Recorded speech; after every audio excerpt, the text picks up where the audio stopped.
भारत की लोकसभा के अंदर भारत के गृह मंत्री ने दिल्ली नगर निगम के एकीकरण का एक प्रस्ताव प्रस्तुत किया है। एकीकरण को लेकर के जो कारण बताए जा रहे हैं उसमें सबसे बड़ी बात थी आर्थिक तंगी, आर्थिक नुकसान, एमसीडी का।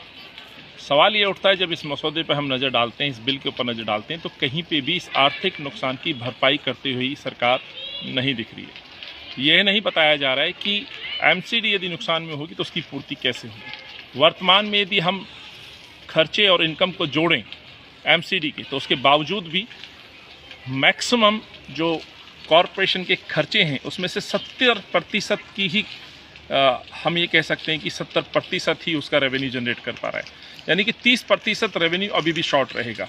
तो इस बिल के अंदर कहीं भी गृह मंत्री ने यह नहीं बताया कि 30% की लगभग क्षतिपूर्ति कैसे एमसीडी के अंदर होगी। जो कहा जा रहा था कि कर्मचारियों की तनख्वाह समय पे नहीं मिलती, कर्मचारी परेशान होते हैं, उसका प्रभाव विकास पे पड़ा है।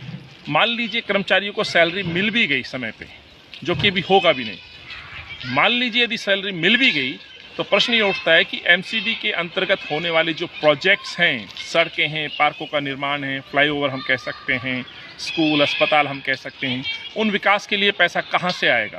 ये देश के गृह मंत्री ने उसमें बिल्कुल भी कहीं जिक्र नहीं किया है मसौदे में कि आखिर कहाँ से ये पैसा आएगा। तो जो नीयत है वो साफ दिखती है। अपनी हार को टालने के लिए जिस तरह से देश के गृह मंत्री और भाजपा ने साजिश रची है, जल्दबाजी में जिस तरह से मसौदा प्रस्तुत किया गया है उसमें एमसीडी की इनकम के सोर्स को नहीं बताया गया है। कोई व्यवस्था नहीं की गई है कि भारत सरकार या राज्य सरकार वो मदद पूरी करेगी या नहीं करेगी।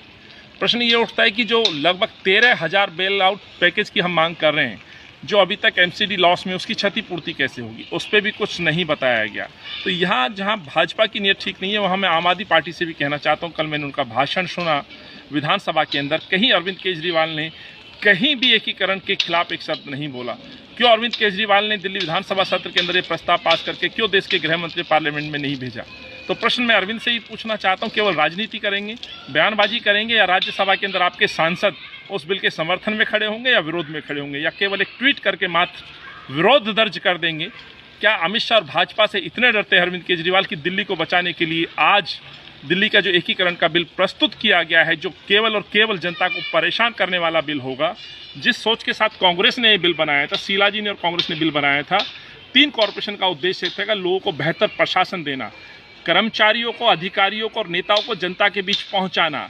ये कॉरपोरेशन के अंदर जो रोज़मर्रा के काम होते, सबसे बड़ा उसमें काम है सफाई का, सड़कों की व्यवस्था का, अच्छी सड़कों का, फुटपाथ का, पार्क का, स्कूलों के निर्माण का। ये ज़मीन पे जाकर के ही काम देखने वाले काम है। अब ऐसा लगता है कि फिर से वो व्यवस्था ला दी गई है जो आज से लगभग 10-12 साल पहले थी। एक कॉरपोरेशन में एक मेयर होता था, किसी की सुनवाई नहीं होती थी, एक कमिश्नर होता था जिसमें कोई मिल नहीं सकता था।